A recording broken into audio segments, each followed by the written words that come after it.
ishrah li sadri wa yassir li amri wahlul 'uqdatam min lisani yafqahu qawli. Amma ba'du.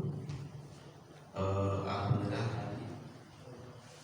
yang utama dan paling pertama mari kita sama-sama panjatkan puja dan puji syukur kehadirat Allah SWT.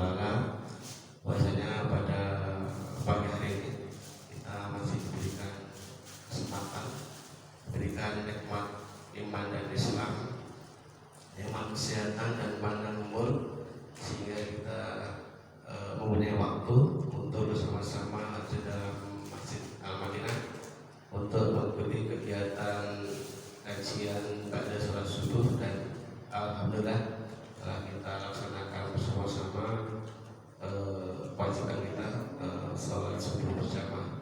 Semoga apa yang menjadi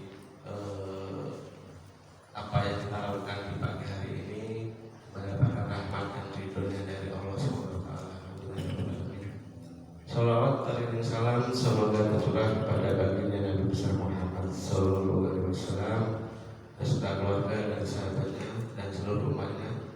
Mudah-mudahan kita sama-sama yang hadir pada kesempatan pagi hari ini termasuk golongan yang insya Allah di yang nanti mendapat syafaat dari baginda Nabi besar Muhammad SAW.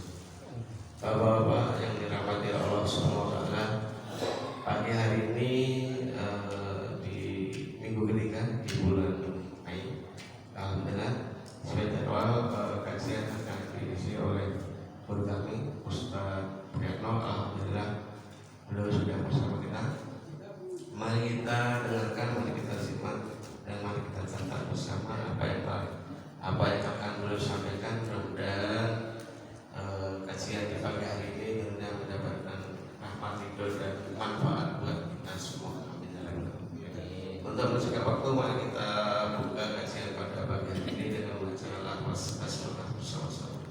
Bismillahirrahmanirrahim. Selanjutnya kepada guru kami Ustaz Priyatno, waktu dan tempat kami persilakan.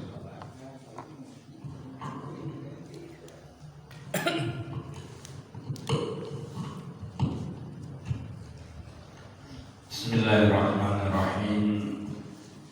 Assalamualaikum warahmatullahi wabarakatuh. Waalaikumsalam. Innal hamdalillah nahmaduhu wa nasta'inuhu wa nastaghfiruh wa na'udzu billahi min shururi anfusina wa min sayyiati a'malina. May yahdihillahu fala mudilla lahu wa may yudlil fala hadiya lahu. Asyhadu an la ilaha illallah wahdahu la syarika lahu wa asyhadu anna Muhammadan abduhu wa rasuluh. Allahumma shalli wa sallim ala sayyidina Muhammadin wa ala alihi wa ashabihi ajma'in, amma ba'du.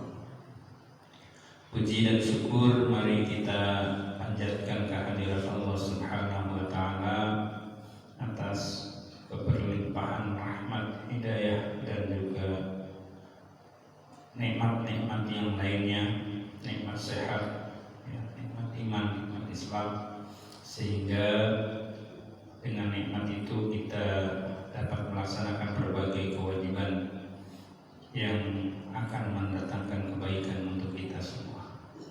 Salawat dan salam tidak lupa kita sampaikan kehadiran baginda kita Habibana wa Nabiyana Muhammad sallallahu alaihi wasallam, juga kepada keluarganya, para sahabatnya, dan juga segenap umatnya, termasuk kita di dalamnya. Insyaallah mudah-mudahan kelak kita mendapatkan syafaatul uzma dari baginda Nabi Muhammad sallallahu alaihi wasallam. Hadirin jamaah sekalian yang dirahmati Allah Subhanahu wa taala, pada bulan yang lalu kita membahas tentang praktek sholat, ya, praktek sholat dari mulai niat sampai doa iftitah, ya. Perlu direview untuk mengingat kembali bahwa sholat itu adalah ibadah yang diawali dengan niat, ya. Yang diawali dengan takbiratul ihram sampai dengan salam yang disertai dengan niat.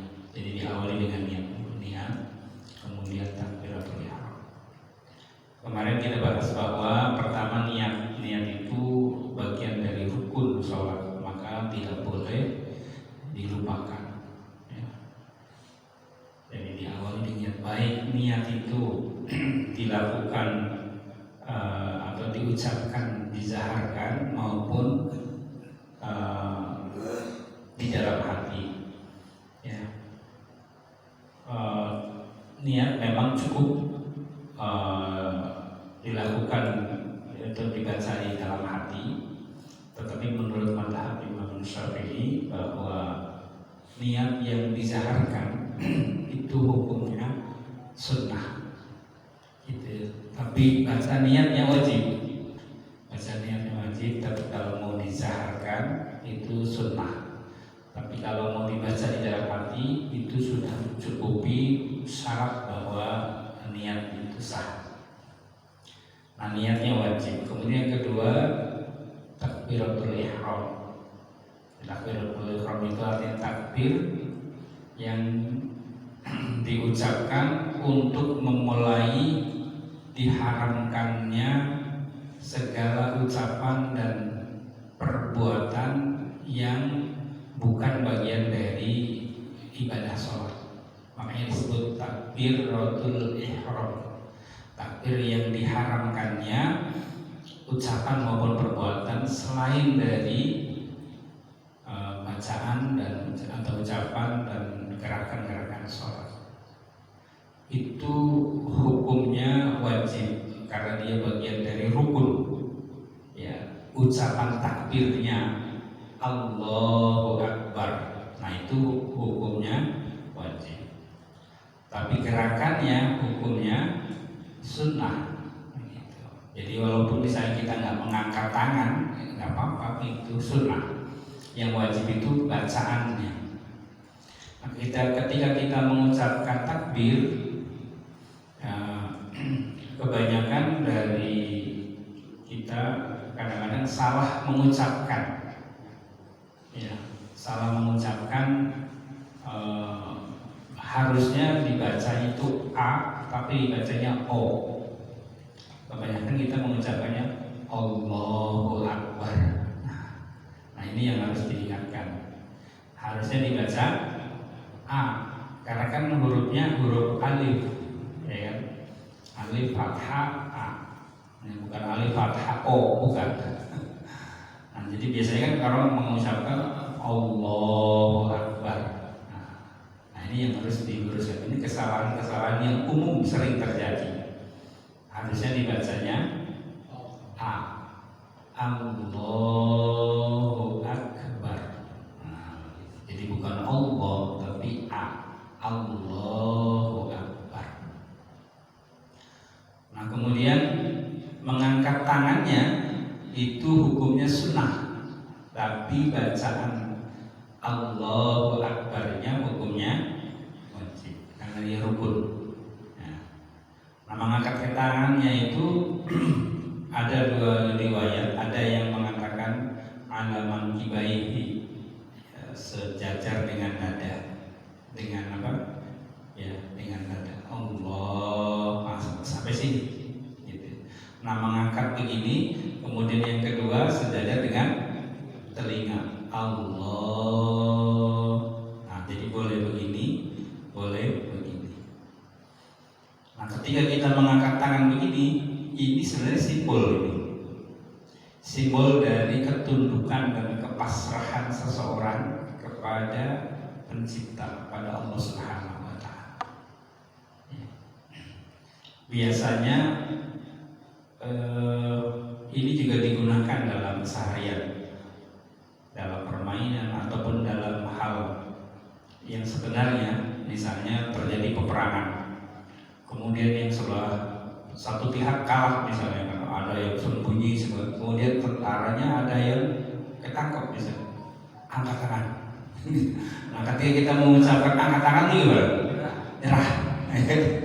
Nyerah. Nah, jadi mengangkat tangan itu adalah simbol kepasrahan, ketundukan, menyerahkan diri kita kepada Zat yang Maha Kuat, yaitu Allah Subhanahu wa Ta'ala. Maka simbol penyerahan itu adalah merupakan simbol kita menghilangkan kesombongan-kesombongan yang selama ini mungkin melekat dalam diri kita. Ada orang sombong karena jabatannya, ada orang sombong karena hartanya, ada orang sombong karena keilmuannya, ada orang yang sombong karena segala atribut duniawi lainnya. Nah, begitu mengucapkan Allah, pengakuan bahwa Allah Zat yang Maha Besar, yang lainnya kecil, yang lainnya rendah.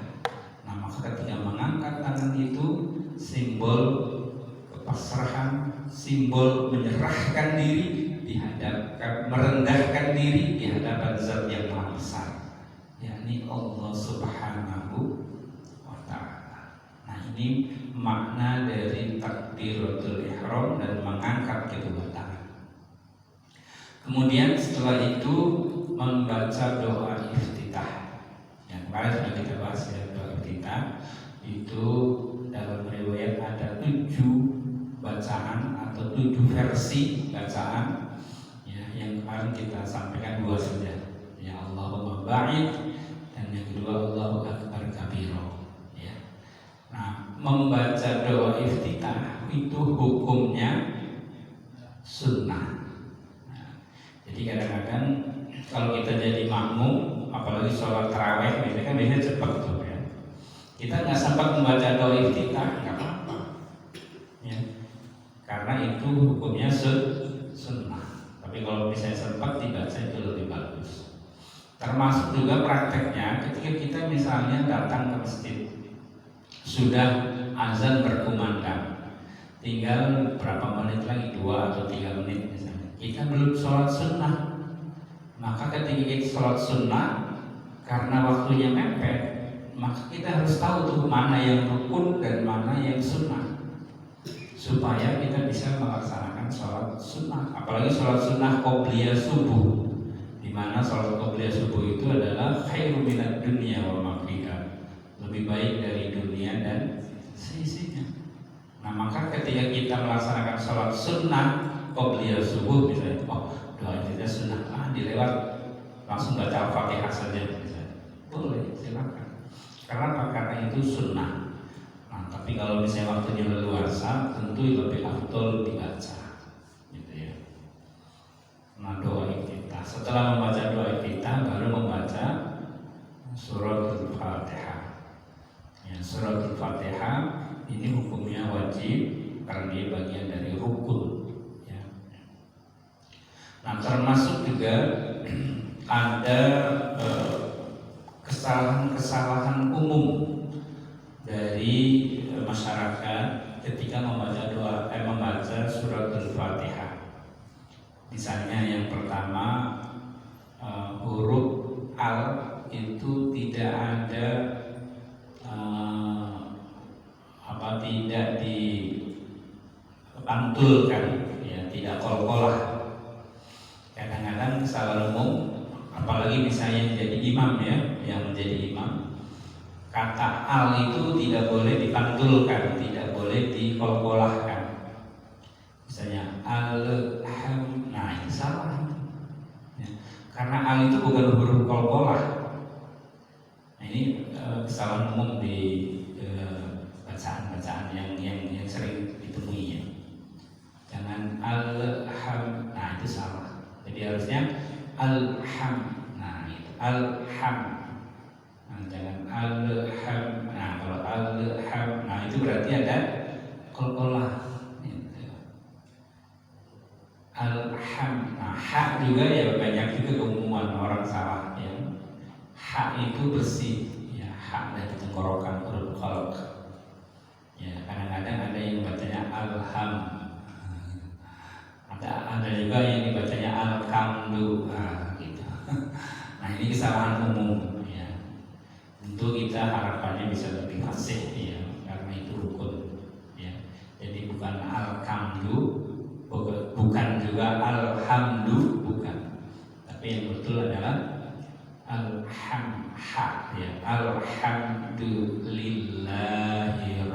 Rabbil alamin. Rabb ada tasdidnya juga. Rabbil alamin. Gitu. Kemudian Ar-Rahmanir Rahim. Maliki yaumiddin. Mid tidak ada tasdidnya. Jangan sampai yaumiddin gitu ya. Kalau yaumiddin berarti nggak ada tasdidnya. Jadi itu bentuk idhofah, harus ada tasdidnya. Maliki yaumiddin. Nah, kemudian yang kesalahan umum juga iya, kadang-kadang ada yang dibaca nggak pakai tasdid. Iya ada tasdidnya. Karena nanti maknanya bisa berubah. Kalau iyyaka hanya kepadamu, gitu ya. Iyyaka hanya kepadamu, na'budu kami menyembah. Tapi kalau nggak ada tasdidnya, iyyaka iya nggak ada tasdid, iya harus jelas tasdidnya itu iyyaka. Tapi kalau iyyaka nggak ada tasdidnya ya-nya, maka maknanya jadi berubah. Bukan hanya kepadamu, na'budu kami menyembah. Jadi musyrik ya, gitu. Nah, jadi harusnya hanya kepadamu. Nah, ketika tidak dipakai tasdid, maka maknanya jadi berubah. Jadi bukan hanya kepadamu, na'budu kami menyembah. Nah, jadi kalau menyembah yang lain juga berarti kan, kalau menyembah yang lain juga selain Allah, ya musyrik namanya. Jadi gitu. Kemudian selanjutnya ihdinas siratal mustaqim. Kadang imam membaca ayat suka digabung, ya suka dibaca lanjut, gitu kan.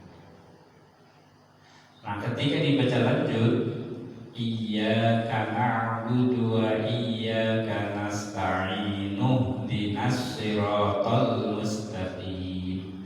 Jadi alifnya nggak dibaca kalau dibaca lanjut. Ya, kenapa? Karena itu hamzah wasal. Hamzah wasal itu kalau dibaca lanjut hilang. Nah, jadi jangan sampai imam membaca atau kita sendiri membaca, dibacanya lanjut tapi alifnya dibaca. Iyyaka na'budu wa iyyaka nasta'inu ihdinas, atau nasta'in ihdinas, tapi nafasnya nggak berhenti gitu.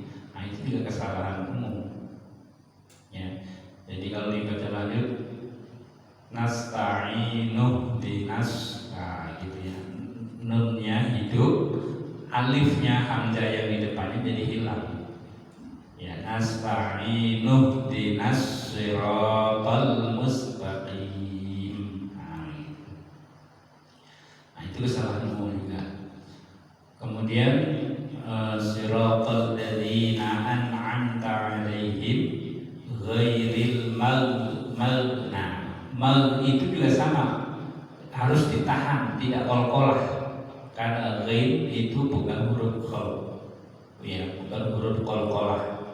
Kadang-kadang bahasanya ghairil mag. Nah, berarti itu mantul, berarti ada qalqalahnya. Nah, kalau kita jadi imam nggak boleh begitu, harus ditahan. Ghairil maghdubi. Nah, ghairil maghdub, jangan ghairil maghdub. Nah, gitu. Kalau mag berarti ada qalqalahnya. Nah, ini kesalahan-kesalahan umum yang sering terjadi. Ini sebagai pengingat saja. Ya, ghairil maghdub, jangan mag ya. Jadi maghdubi 'alaihim walau. Nah, langsung ditasdidkan juga. Kadang-kadang tasdid jelas. Waladhdallin, waladhdallin. Nah, berarti nggak ditasdidkan ke huruf to. Lamnya ditasdidkan ke walau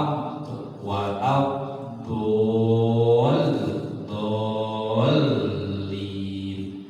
Kalau waladhdallin, nah juga salah karena nggak ada tasdidnya itu. Jadi tasdidnya itu harus jelas. Walam bol. Nah, itu. Karena ada tasdidnya. Kalau nggak ada tasdidnya salah. Walam bolin.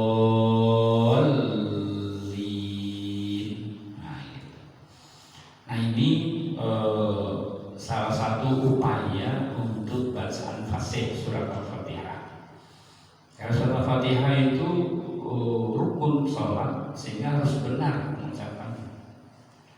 Ya, kami dulu di pesantren membenarkan bacaan Al-Fatihah 3 bulan. 3 bulan. Ya. Jadi terus saya dulu kalau masih ada huruf yang salah, apa lagi? Belajar lagi. Sampai 3 bulan. Nah, itu. Nah, hadirin jamaah sekalian yang dirahmati Allah, setelah membaca surat Al-Fatihah, kemudian membaca salah satu dari ayat atau surat pendek. Membaca surat itu hukumnya sunnah, ya, hukumnya sunnah. Nah, ketercapaian minimal orang membaca surat minimal 1 ayat. Maka tadi juga ini menjadi strategi juga kalau kita sholat waktunya mepet kayak tadi ya. Misalnya Al-Fatihah iftitahnya nggak dibaca karena sunnah, Al-Fatihahnya dibaca, suratnya minimal 1 ayat. Kalau misalnya waktunya tinggal 3 menit misalnya, ya kan, supaya kita bisa dapat sholat sunnah, suratnya dibaca, tapi hanya 1 ayat cukup. Misalnya apa yang pendek boleh. Alif Lam Mim Allahu Akbar. Boleh begitu, sah. Dan kita dapat pahala sunnah membaca surat atau ayat setelah Al-Fatihah.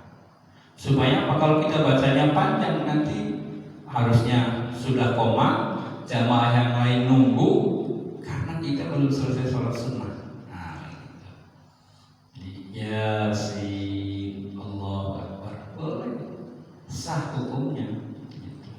Nah ini strategi orang kalau kita sholat sunnah waktunya mepet. Silahkan saja. Tapi ada kalau yang biasa ya jangan. Ini mah kalau sholatnya mepet.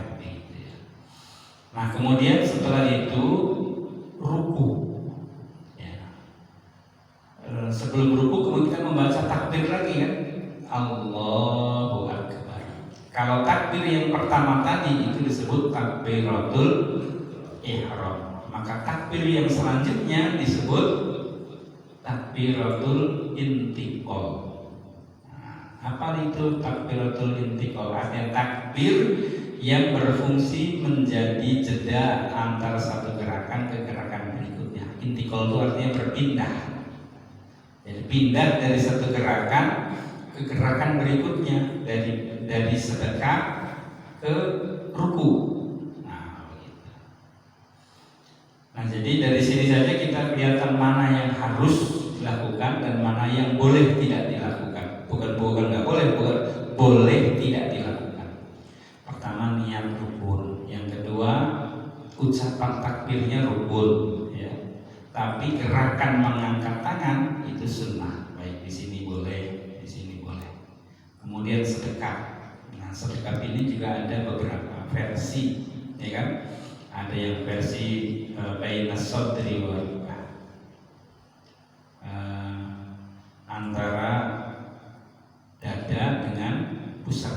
Nah, di sini posisinya tengah-tengah. Ada juga alas sadri, di atas dada begini. Kadang-kadang ada tuh Umar biasanya Allahu Akbar. Nah, gitu. Soalnya begini. Nah, boleh nggak? Boleh, silahkan, ada riwayat gitu ya. Jadi Allahu Akbar, jadi tidak ada begini atau begini yang di al sadri, atau antara dada dan pusat. Allah, ini yang banyak macam sadri ada di sini posisi. Ada juga yang Allahu Akbar, di lambung sebelah kiri. Filosofinya ada yang mengatakan bahwa setan itu bersembunyi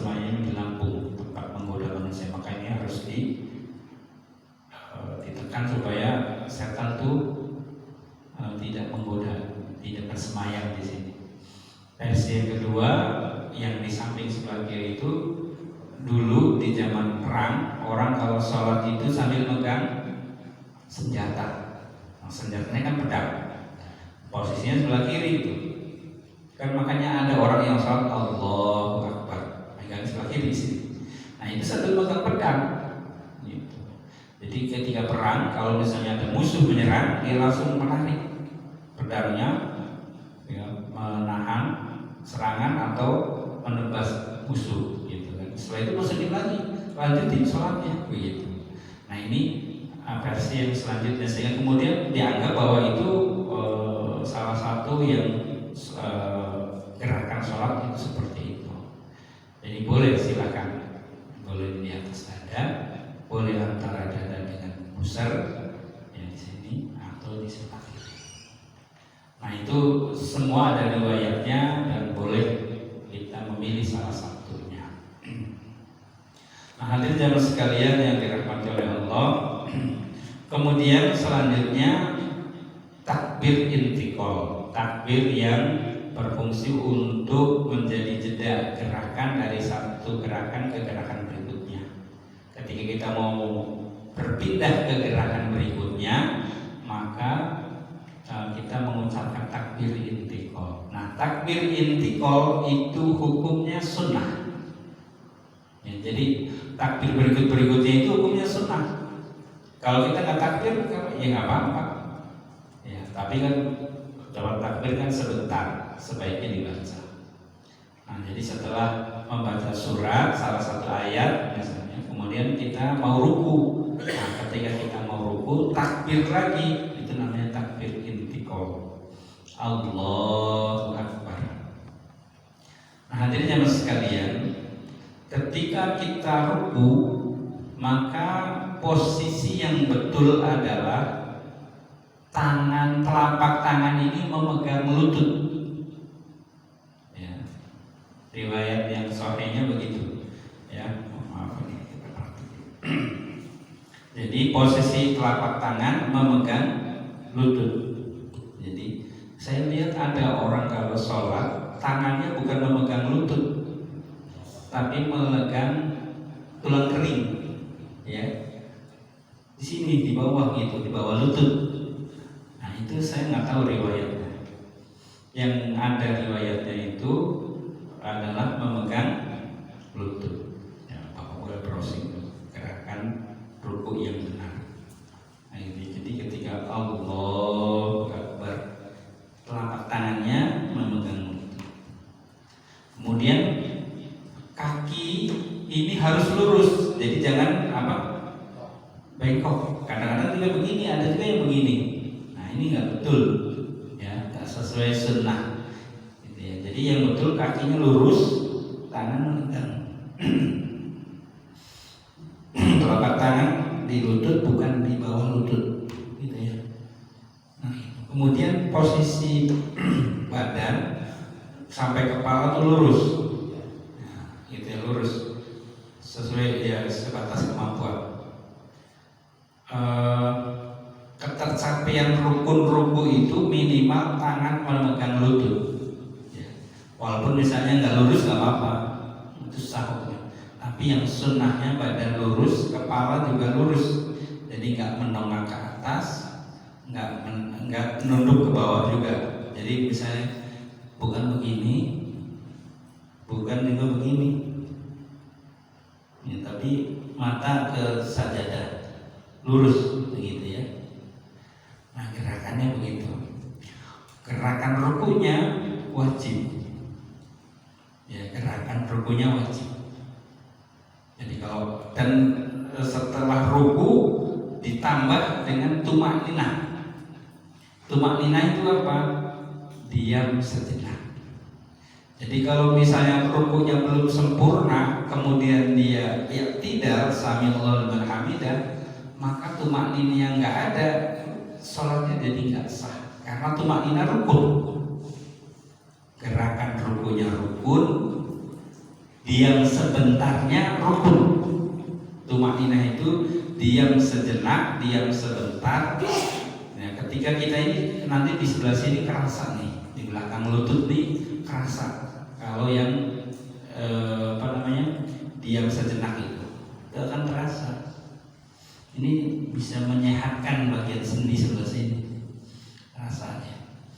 Tapi ada juga orang yang kalau sholat ketika ruku belum sempurna dia kemudian langsung i'tidal. Allah sami Allah. Nah, berarti dia nggak baca doa, nggak ada tumakninahnya. Nah, ketika nggak ada tumakninahnya, sholatnya jadi nggak sah. Karena tumakninah itu rukun, niat rukun, bacaan Allahu Akbar, takbiratul ihram rukun, Fatihah rukun. Nah, yang lainnya sunnah. Ruku rukun, bacaan rukunya sunnah. Jadi kalau misalnya kita sholatnya mepet waktunya, kita nggak baca doa ruku, nggak apa-apa. Gitu. Supaya kita dapat pahala sholatnya, misalnya gitu. Tapi kalau masih cukup waktu dibaca, karena itu adalah rukun. Nah, hadirin jemaah sekalian, kemudian bacaan doa ruku berdasarkan hadis yang diriwayatkan dari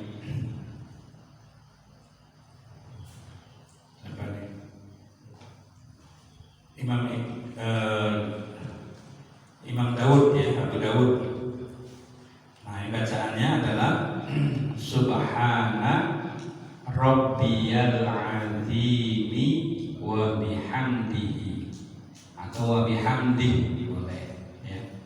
Subhana maha suci Allah, Rabbiya Tuhanku, Al-Azimi yang maha agung, wa bihamdihi dan pujian untuknya, segala pujian untuknya. Itu makna dari bacaan doanya. Minimal 1 kali bacaan. Nah, lebih afdal lagi 3 kali bacaan. Subhana rabbiyal azim wa bihamdi, subhana rabbiyal azim wa bihamdi, subhana rabbiyal azim wa bihamdi. 3 kali ya. Nah, ketika kita ruku itu akan lebih menundukkan kerendahan diri kita di hadapan Zat yang Maha Kuasa, yang Maha Besar. Ya, jadi hakikatnya orang sholat itu sedang merendahkan diri di hadapan Allah. Maka kita mensucikan Allah, mengagungkan Allah dan memuji Allah. Nah, sehingga hati itu selalu terpaut dengan Allah Subhanahu wa Ta'ala. Makanya dengan orang sholat itu jiwanya jadi tenang. Kenapa? Karena kita ingat sama Allah.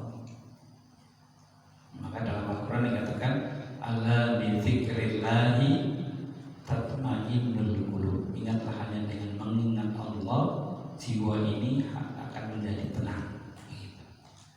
Nah, jadi ketika kita sholat supaya sholat kita khusyuk, nah ini kan kita kan targetnya itu ya, supaya sholat kita khusyuk, kita tahu maknanya. Ketika kita ruku, apa yang kita baca itu diresapi maknanya. Subhana rabbiyal azim wa bihamdi, maha suci Allah, ya Tuhanku yang maha agung dan segala puji untuknya. Nah, jadi itu maknanya. Nah, kemudian setelah 1 kali minimal itu bacaan doa ruku 1 kali itu menurut ulama sudah tercapai tumakninahnya. Jadi minimal tumakninah itu ketika kita membaca 1 kali bacaan doa.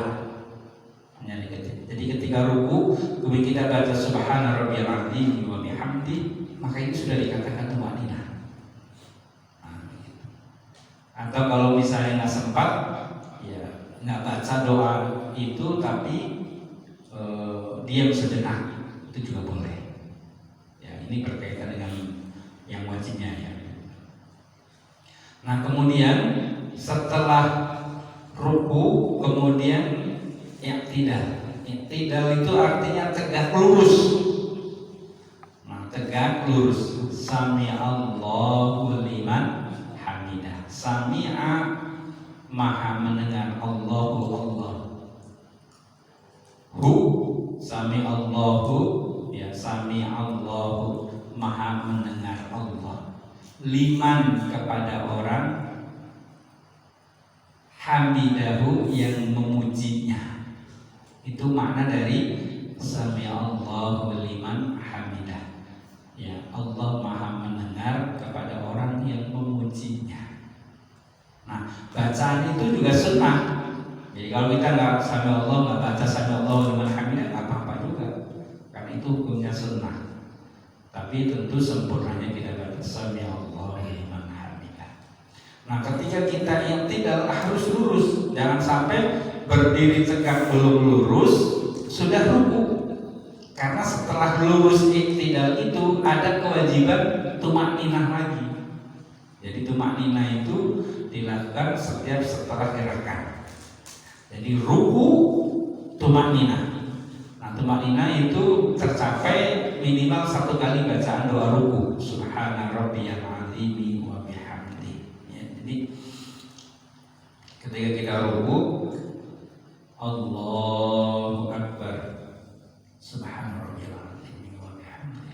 Nah, itu bacaan 1 kali bacaan doa itu dikatakan tumakninah. Makanya kenapa kita membaca supaya kita tercapai tumakninahnya itu.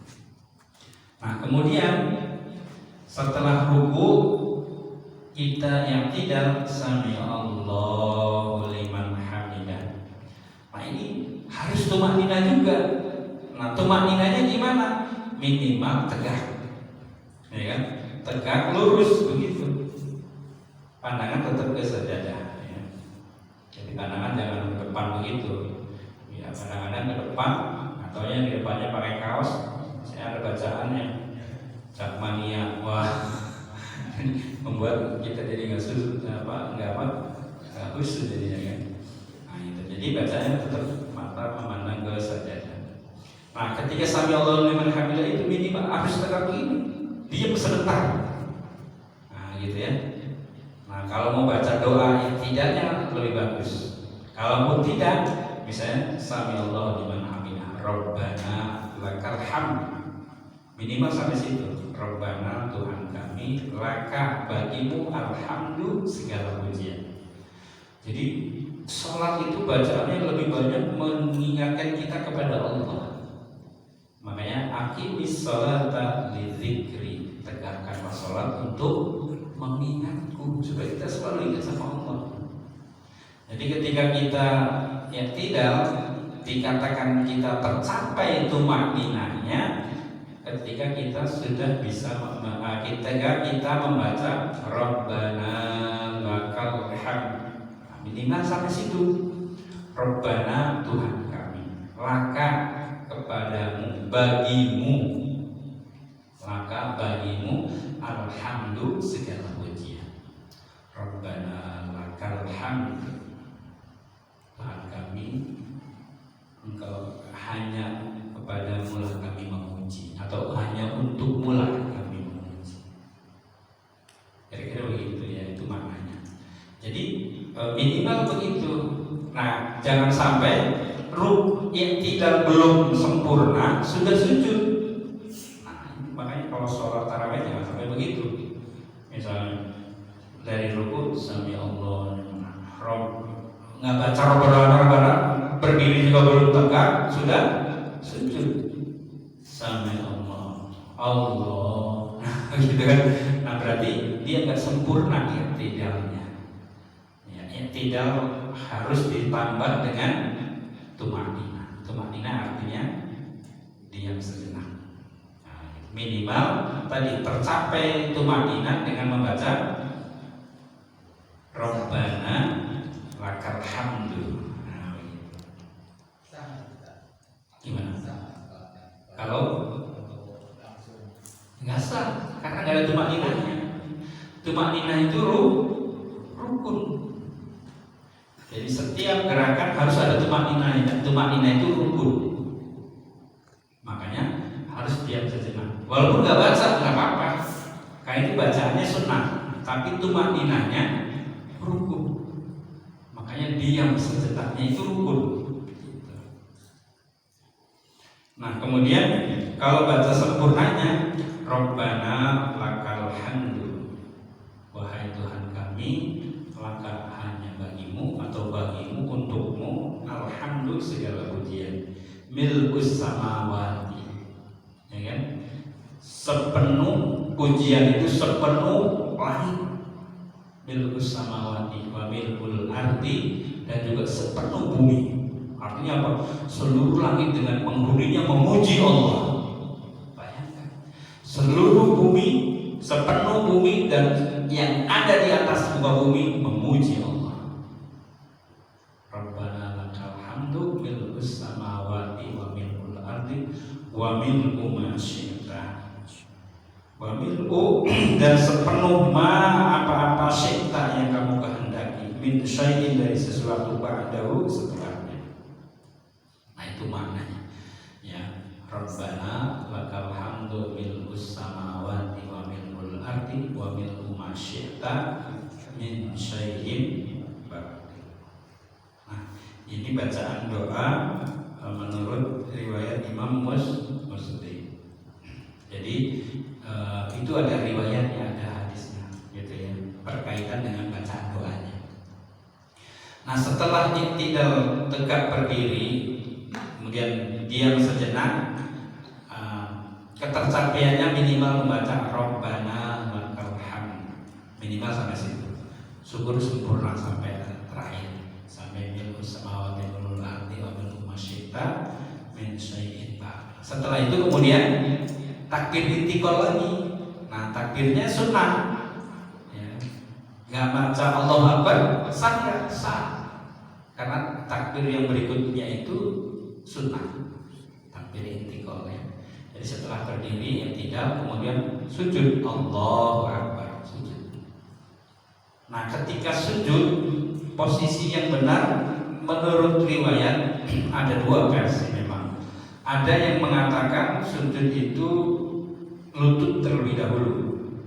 Nah, jadi yang turun lutut dulu. Ya. Setelah sami Allahu liman hamidah, berdiri tegak, minimal tumakninah sebentar, syukur-syukur membaca minimal Rabbana lakal hamdu, ya, atau sampai sempurna Rabbana lakal hamdu milkus samawati wal ardi wa milku ma syi'ta min syai'in ba'du. Setelah itu ruku, Allahu Akbar. Nah ketika sujud, satu riwayat mengatakan lutut terlebih dahulu. Allah, nah lutut dulu kan, baru tangan, baru kemudian dahi ya. Yang nempel itu ada 7 anggota tubuh yang nempel ke lantai. Yang pertama dahi, gitu ya. Yang kedua 2 telapak tangan, berarti kan 3. 2 lagi kedua lutut, 5. 2 lagi telapak kaki, 2, jadi 7 anggota yang harus nempel pada saat sujud. Gitu. Maka kalau orang sujud kakinya ngangkat, nggak sah. Kan ada orang itu sujud begini, kakinya itu di atas itu, maaf, begitu tuh. Nah, diangkat. Nah, itu nggak sah. Karena dia harus ada 7 anggota yang harus nempel ke lantai. Kemudian jari menghadap ke kiblat. Jadi bukan begini. Kan ada orang kalau sujud tangannya itu begini ya. Ya. Begitu. Nah, yang betul itu ke arah kiblat. Gitu. Diregangkan sedikit. Jadi begitu. Ya. Nah, gitu ya. Kaki nempel, kemudian telapak tangan diregangkan sedikit, lurus, tetap menghadap kiblat. Termasuk kaki. Kaki itu harus begini, tetap mengarah kiblat juga. Kakinya harus ditekuk. Ya, mohon maaf. Nah, harus begini. Kalau misalnya begini, ya, nggak sah nih. Kakinya harus apa? Harus tekuk begini. Ya, ketika sujud seperti ini. Ya, jadi sempurnanya begini kira-kira. Ini tetap menghadap apa? Jari ke arah kiblat, kemudian kaki juga ditekuk mengarahnya ke kiblat juga. Semuanya mustaqbilal kiblat, menghadap kiblat. Allahu Akbar. Jadi jangan begini atau begini, nggak boleh. Ini nggak sah begini. Ya. Nah itu, ini gerakan-gerakan sholat. Nah ketika sujud, gerakan sujudnya itu rukun. Setelah sujud, kemudian tumaninah. Jadi tumaninah itu selalu apa? Selalu mengiringi setiap gerakan. Kenapa ada tumaninah? Supaya kita sholatnya itu lebih khusyuk, lebih tenang. Makanya ada suatu ketika seorang sahabat sholat sunnah. Rasulullah sudah di sini, sudah ada di depan. Kemudian ada sahabat baru datang sholat. Sholatnya nggak ada tumaninahnya tadi, karena tadi buru-buru mungkin ya. Nggak ada tumaninahnya.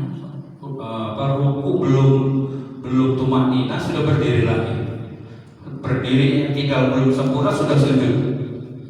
Setelah selesai sholat dia mendatang kepada Rasul. Kata Rasulullah, hai fulan, saya lupa nama sahabat, sholat lagi. Fa innaka lam tusalli, karena kamu belum sholat. Akhirnya sahabat itu mundur lagi ke belakang, sholat lagi. Sholatnya begitu lagi.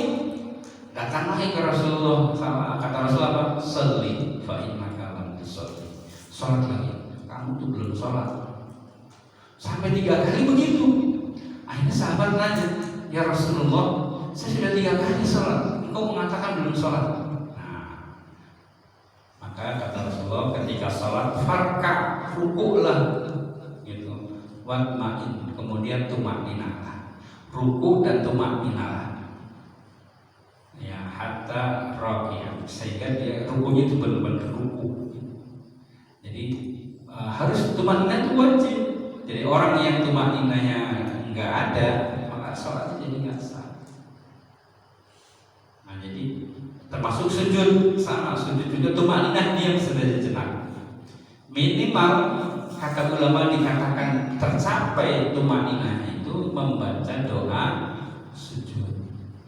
Subhana rabbiyal a'la wa bihamdihi. Nah, kalau orang sudah baca 1 kali itu sudah tercapai tumakninahnya. Subhana maha suci Allah, Rabbiya Tuhanku, Al-A'la yang maha tinggi, wa bihamdi dan pujian untuknya. Nah jadi bacaan itu semuanya mengarah memuji dan mensucikan, mengagungkan Allah Subhanahu wa Ta'ala. Itu semua gerakan kalau begitu.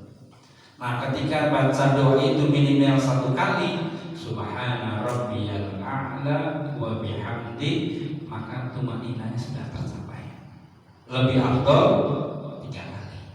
Ya, Subhana rabbiyal a'la wa bihamdi, Subhana rabbiyal a'la wa bihamdi, Subhana rabbiyal a'la wa bihamdi. Itu lebih afdal.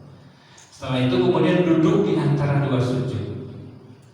Duduk di antara 2 sujud itu yang sesuai sunnah adalah kaki yang kiri direbahkan, didudukin pantat kita, yang satunya berdiri. Nah, ini riwayat yang pertama begini, ya. Mohon maaf saya perhatikan. Jadi yang kaki ini didudukin, yang satunya berdiri begini, ya. Ini riwayat yang pertama. Riwayat yang kedua, dua-duanya berdiri, gitu. Jadi begini. Nah, boleh begini juga. Ya, jadi boleh yang pertama kayak tadi, boleh yang kedua. Itu yang sesuai sunnah. Kalau kadang-kadang kalau begini, kadang-kadang nggak kuat. Nah, karena faktor kesehatan dan sebagainya, misalnya, saya mau bisa begini semua, boleh. Tapi ini nggak sesuai sunnah. Yang sunnahnya satunya didudukin, satunya apa? Itu sunnahnya begitu. Nah, Kalau orang sholatnya pakai sepatu, ya, itu susah untuk satunya diduduk itu susah. Makanya dua-duanya berdiri begitu. Kalau pakai sepatu, apalagi sepatunya sepatu tentara ya, kayak orang askar, ya askar polisi yang menjaga di Masjidil Haram, ya, di Masjid Madinah, itu kalau sholat kan mereka pakai sepatu, gitu kan. Di masjid dia pakai sepatu ya, di pelataran Ka'bah itu kan mereka pakai sepatu. Nah ketika sholat dia pakai sepatu, itu kalau misalnya satunya didudukin, satunya berdiri susah. Makanya ketika pakai sepatu berdiri dua-duanya. Ada riwayat begini. Dan ini sah, silakan mau duduknya satu didudukin, satunya berdiri boleh, atau dua-duanya berdiri juga boleh. Nah ketika duduk di antara dua sujud, kemudian dibarengi dengan tumanina diam sejenak juga. Nah, syukur-syukur membaca doa. Ada 7 doa itu dalam bacaan doa duduk di antara dua sujud. Dan itu harusnya dibaca karena itu doa kita kepada Allah, permintaan kita kepada Allah. Ya, apa doanya?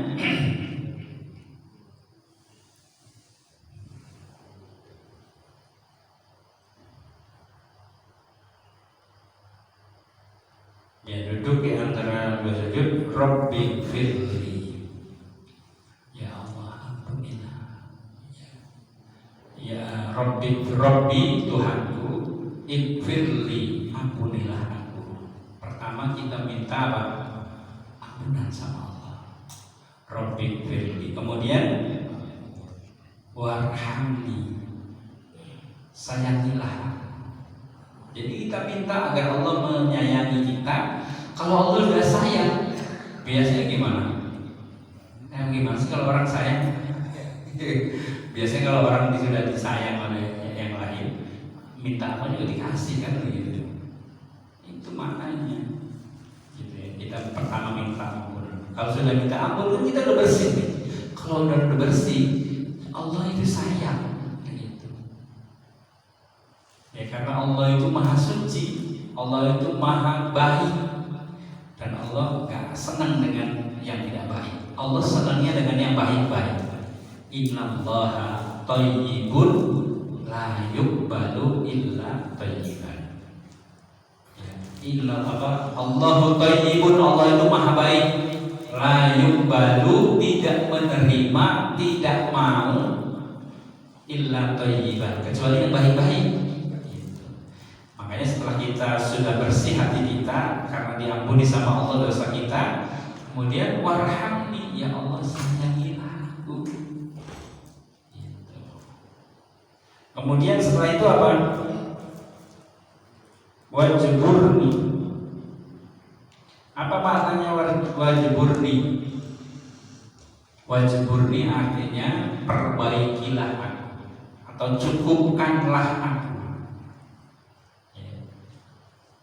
Wajburni, kita minta kepada Allah agar kita diberikan apa? Perbaikan diri kita. Perbaikan apa? Kehidupan kita, ya, supaya hidup kita jadi baik. Perbaiki diri kita. Kita minta diperbaiki sama Allah. Ya Rabbi firli warhamni, sayangilah. Wajburni, perbaikilah aku. Warzuqni, dan rizkilah atau berilah rizki kepada aku. Ya, kita minta rizki sama Allah. Dalam sholat kita tidak lupa bahwa kita hidup di dunia membutuhkan sarana, dan sarana itu berupa rizki. Rizki itu bisa rizki sehat, bisa rizki kecukupan untuk kehidupan kita, itu rizki. Ya, bisa menikmati ibadah, itu rizki. Jadi rizki itu luas. Warzuqni, ya kan? Rabbi firli warhamni wajburni warzuqni. Sebelum warzuqni saya warfa'ni dulu ya. Rabbi firli warhamni warzuqni. Rabbi firli warhamni wajburni warfa'ni. Warfa'ni artinya apa? Angkatlah aku. Maksudnya apa? Kehidupan kita diangkat, derajat kita diangkat di hadapan Allah, sehingga kita hidupnya mulia, ya, dimuliakan oleh Allah. Kalau Allah sudah memuliakan, maka manusia akan memuliakan kita. Kalau Allah sudah memuliakan kita, manusia akan menghargai kita, menghormati kita. Ya. Rabbi firli warhamni wajburni warfa'ni, angkatlah derajat kehidupan. Warzuqni, dan berilah rezeki, gitu kan. Kemudian wahdini, dan tunjukilah aku. Kita minta petunjuk sama Allah, taufik hidayah Allah, gitu kan. Wahdini, kemudian wa'afini, ya, dan sehatkanlah aku, ya. Wa'afini wa'fu anni, dan maafkanlah aku. Tuh, jadi ada berapa doanya itu?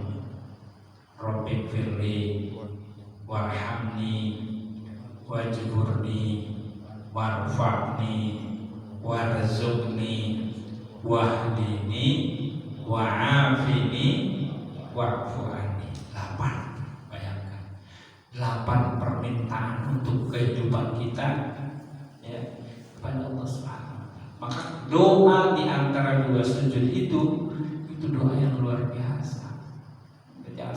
Maka kita bayangkan ketika kita duduk di antara dua sujud itu, kita sedang berdialog dengan Allah, meminta kepada Allah. Masa orang meminta kok buru-buru cepat-cepat? Maka supaya kita merasakan apa yang kita baca, khusyuk sholat kita pelan-pelan. Minta itu harus pelan-pelan, harus sopan. Bapak kalau minta waktu kita kecil, minta ke orang tua kan harus sopan. Coba kalau kita minta kepada orang tua nggak sopan, buru-buru dikasih, gak ditempelin juga cukup, udah bagus kan begitu. Nah ini kita minta kepada Allah, sedang berdialog dengan Allah. Maka bacaannya juga jangan buru-buru, diresapi maknanya. Jadi sholat itu bisa berkualitas, sholat kita bisa lebih khusyuk. Nah hadirin jemaah sekalian yang dirahmati Allah, setelah itu kemudian sujud lagi. Setelah sujud itu rakaat pertama, rakaat berikutnya sama, ya, dari baca Fatihah lagi, baca surat lagi, kemudian rukuk lagi, tidak sujud, duduk di atas sujud lagi. Setelah itu tahiyat awal. Nah, tahiyat awal itu hukumnya sunnah. Ya, sujud wajib, bacaan sujudnya sunnah. Duduk di antara dua sujud wajib, bacaannya sunnah. Nah, jadi supaya kita paham mana wajib dan mana sunnahnya, gitu, mana rukun dan mana sunnahnya. Nah kemudian ketika kita tahiyat awal itu hukumnya sunnah, bacaannya itu sunnah. Kalau kita ke tahiyat awal gimana? Sah nggak sholatnya? Sah. Kita ke tahiyat awal sah. Misalnya sholat maghrib yang lebih dari 2 rakaat, ya kan? Kan pas 2 rakaat kan kita tahiyat awal. Tahiyat awal itu hukumnya sunnah. Kalau kita kelewat lupa misalnya, kemudian apa? Langsung berdiri, setelah berdiri baru ingat, oh iya tadi harusnya tahiyat awal. Tahiyat awalnya kelewat tuh.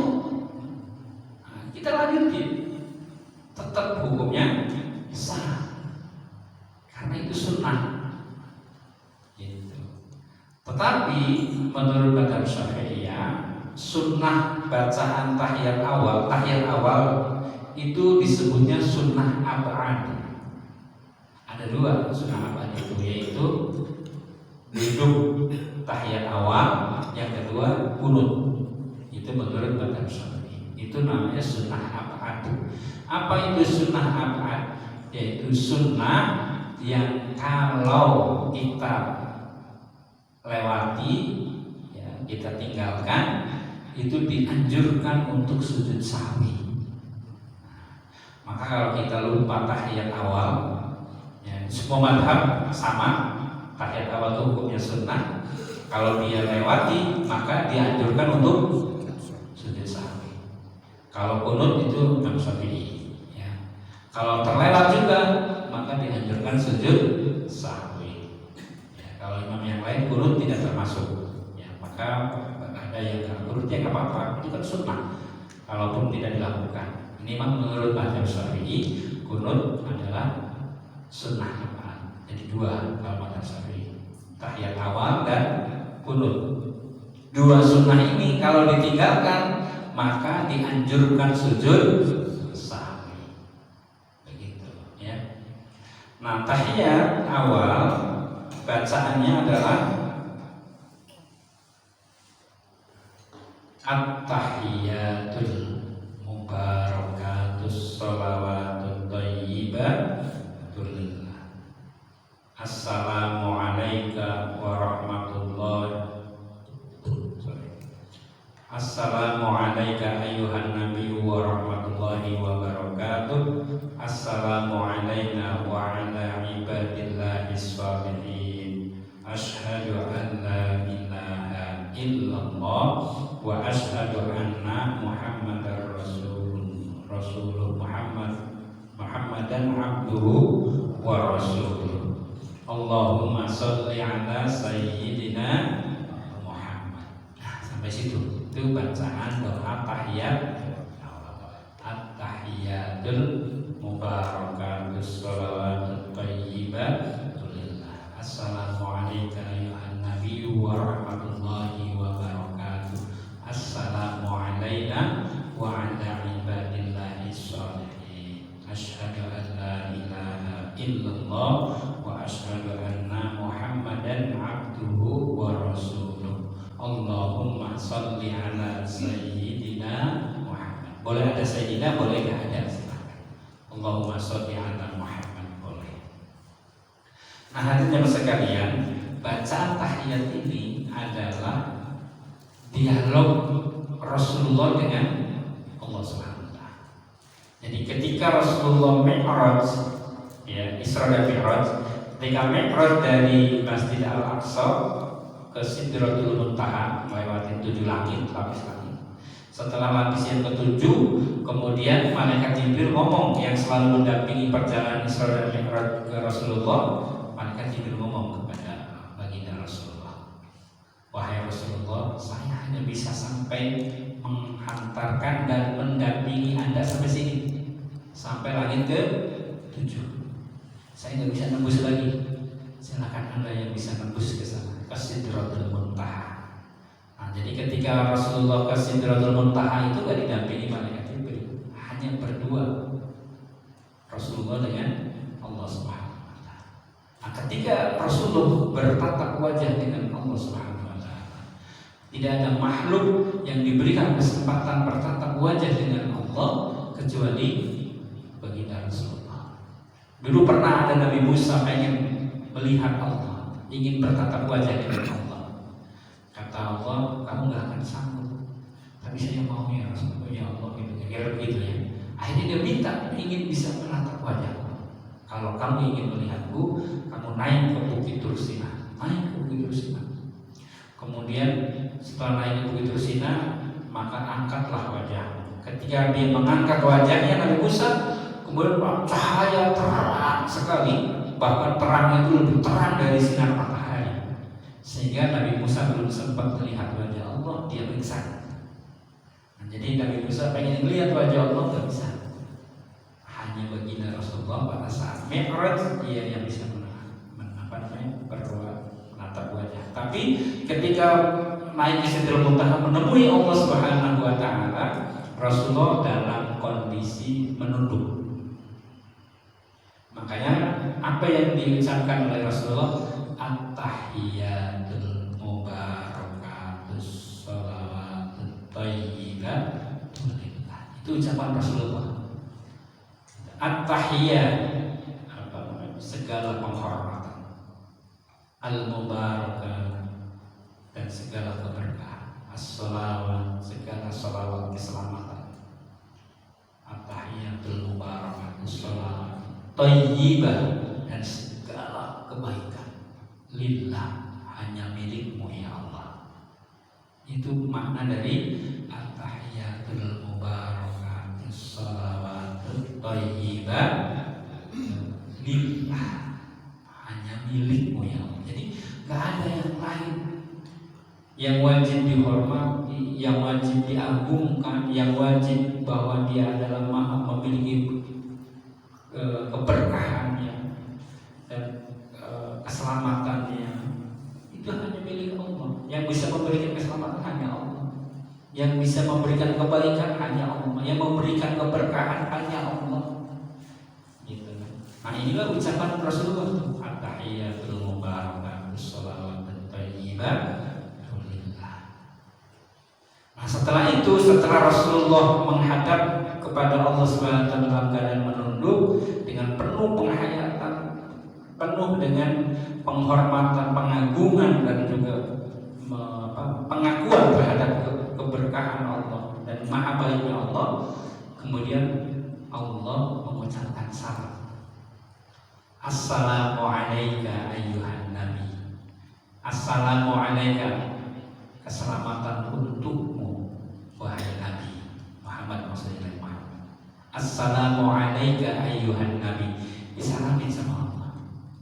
Wa rahmatullahi, dan rahmat Allah, wa barakatuhu, dan keberkahannya. Itu ucapan firman Allah. Ya, assalamu alayka ayyuhan nabi wa rahmatullahi wa barakatuh. Nah, ketika diberikan keselamatan, diberikan doa oleh Allah Subhanahu wa taala. 3 doa Allah kan. Keselamatan, assalamu, kemudian yang kedua wa rahmatullah, rahmat Allah, wa barakatuh, keberkahannya. Jadi Allah mendoakan Rasul 3 hal itu. Assalamu alayka ayyuhan nabi wa rahmatullahi wa barakatuh. Nah, ketika didoakan dengan oleh Allah 3 hal ini, Allah ingat umatnya, ingat kita. Kemudian Rasulullah ngomong, assalamu alayna. Jangan hanya untuk saya Allah, tapi untuk kami. Kami itu berarti siapa? Rasul dan umatnya kita. Jadi ketika Allah mendoakan Nabi, Nabi ingat kita. Gitu kan? Makanya kemudian Rasulullah mengatakan assalamu alayna wa ala ibadillahis sholihin. Keselamatan untuk kami dan juga atas orang-orang hamba-hambamu yang soleh. Nah umatku tapi yang soleh. Gitu. Kalau umatku yang gak soleh gak didoain. Gitu. Makanya kita alhamdulillah kita sholat, membina diri kita agar kita jadi orang soleh. Insya Allah dalam bacaan itu Allah mendoakan kita juga supaya kita termasuk menjadi orang soleh, supaya kita mendapatkan keselamatan, keberkahan dan rahmat Allah tadi. Gitu ya.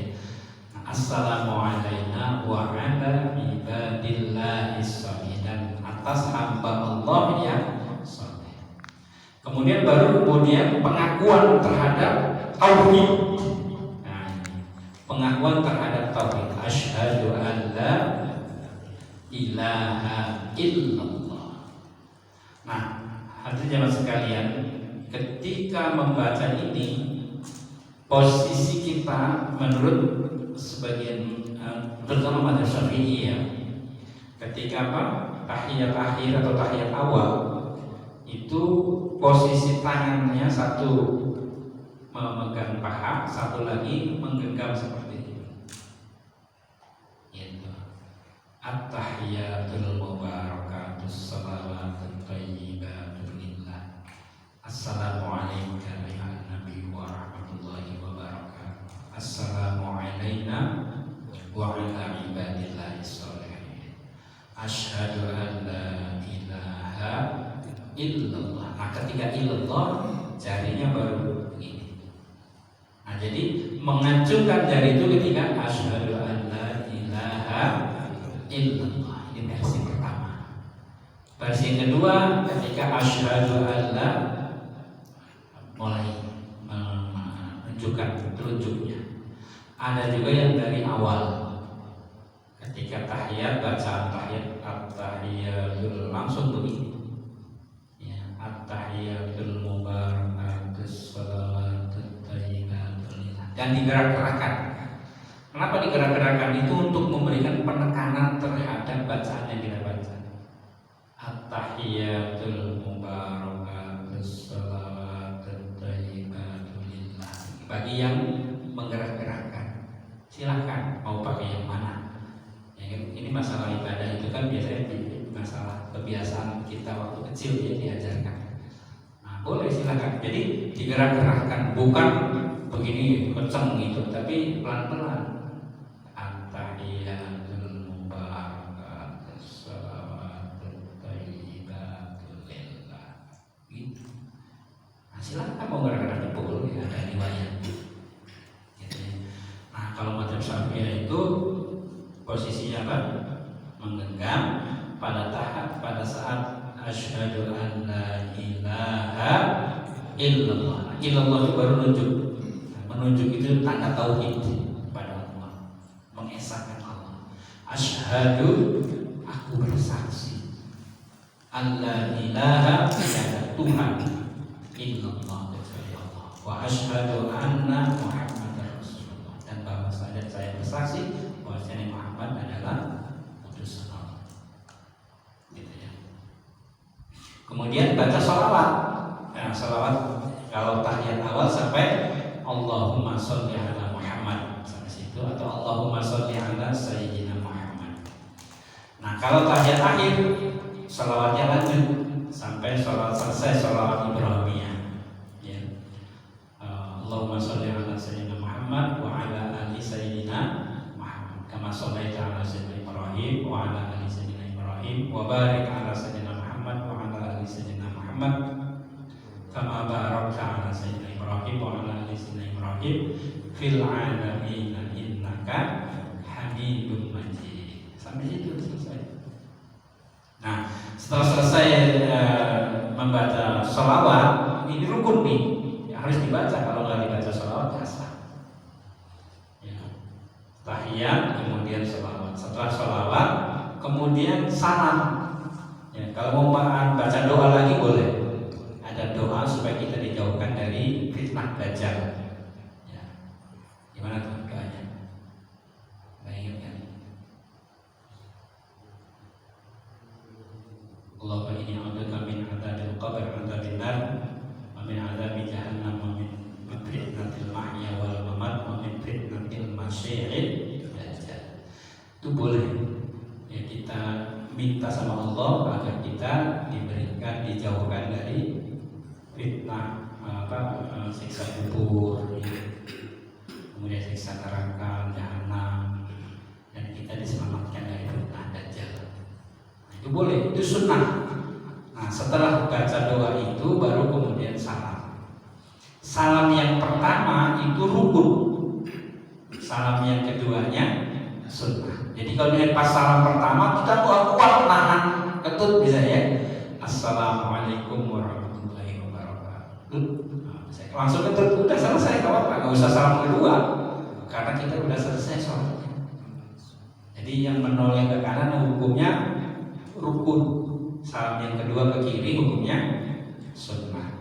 Ketika kita salam menoleh, yang menoleh itu hanya wajah saja, tidak dengan badannya. Badannya tetap mustaqbilal qiblah. Jadi ketika salam itu hanya menoleh apa? Wajahnya saja. Assalamualaikum warahmatullahi wabarakatuh. Pipi kita kelihatan orang belakang. Assalamualaikum warahmatullahi wabarakatuh. Assalamualaikum warahmatullahi wabarakatuh. Nah, itu. Jadi jangan sampai badan kita tidak menghadap kiblat. Ada orang ketika salam assalamualaikum warahmatullahi wabarakatuh. Nah, ini badannya sudah tidak mustaqbilal kiblat lagi. Ada yang mengatakan ulama kalau misalnya begini, kemudian kita melanjutin salam yang kedua, nggak sah itu salatnya, karena tidak mustaqbilal kiblat. Begitu. Jadi kalau udah begini, udah selesai satu aja, jangan menghadap ke kiri. Karena kalau masih menghadap berarti sholatnya kan belum selesai. Nah, tapi yang betul hanya menoleh wajahnya saja, leher dari leher ke atas, badan nggak usah ikut. Assalamualaikum warahmatullahi wabarakatuh. Assalamualaikum. Nah, ini nggak sesuai sunnah. Badan tetap mustaqbilal qiblah. Gitu. Nah, itu hadirin yang sekalian, bacaan dan gerakan sholat. Nah, sehingga kalau kita simpulkan apa yang menjadi rukun yang wajib untuk kita lakukan pada saat sholat. Pertama, niat. Yang kedua, bacaan takbiratul ihram. Yang ketiga, Fatihah. Ya. Yang keempat, ruku. Kemudian tumakninah dari ruku. Iktidal. Tumakninah dari iktidal. Sujud. Tumakninah dari sujud. Duduk di antara dua sujud. Tumakninah, duduk di antara dua sujud. Kemudian tumakninah tadi duduk di antara sujud, kemudian sujud lagi kan, kemudian tahiyat, kemudian salawat, kemudian salat. Nah, kalau tertib ya, kalau dalam ini itu semuanya ada yang mengatakan 15, ada yang mengatakan 17. Gitu ya. Jadi itulah yang rukun-rukunnya. Jadi kalau bacaan sujud, bacaan ruku, bacaan duduk di antara dua sujud itu sunnah. Jadi kalau nggak dibaca ya tetap sah sholatnya. Nah, jadi kalau kita sholat sunnah, waktu antara azan dan iqamah sudah dekat, kita lewatin bacaan-bacaannya. Yang penting tumakninah yang tercapai boleh, dan itu hukumnya sah. Nah, saya kira itu sekalian terkait dengan bacaan. Insyaallah mudah-mudahan ada manfaatnya. Sudah masuk syuruk ya? Udah duha. Udah duha ya? Syuruk itu biasanya jam berapa? 5.52. Jam 5.50 ya? 52. 52. Oh iya. Nah, jadi ketika syuruk itu jangan langsung sholat, tambah 10 sampai 15 menit baru itu waktu sholat syuruk gitu ya. Kalau misalnya jam 5:52 ditambah 15 menit jadi berapa tuh? Jam 7 menit. 15 berarti 7 7 menit ya. Nah, itu waktu syuruk itu berapa lama? Setengah jam. Jadi masih masuk syuruk gitu. Jadi waktu syuruk itu, sholat sunnah syuruk itu 15 menit setelah sholat subuh sampai waktunya 30 menit. Jadi kita masih waktu syuruk, masih gitu ya. Nah, nanti setelah habis waktu sholat syuruk, sunnah syuruk, kesananya baru duha. Nah, ya. Saya kira itu ya. Kita sholat sunnah syuruk dulu, masih masuk syuruk. Nanti setelah itu kalau mau dialog, tanya boleh. Maksud saya biar kita tuntaskan dulu ya, kita supaya jangan sampai hilang sunnah syuruknya gitu ya. Jadi sunnah syuruk itu tidak masuk waktu syuruk langsung sholat syuruk, justru tidak boleh, karena pada saat terbit pas waktu syuruk itu saat dimana pemuja setan menyembah setan. Jadi tanduk setan keluar, kemudian pada saat itulah para penyembah setan itu, pemuja setan itu menyembah dia. Nah, maka kata Rasul ditambah jeda 15 menit setelah waktu syuruk tiba, ditambah 15 menit. Nah, itulah waktu sholat sunnah isyraq. Sampai berapa? 30 menit. Nah, jadi insyaallah kita masih dapat waktu syuruknya. Demikian, nanti kita pelajari setelah sholat sunnah syuruk ya. Terima kasih. Assalamualaikum warahmatullahi wabarakatuh.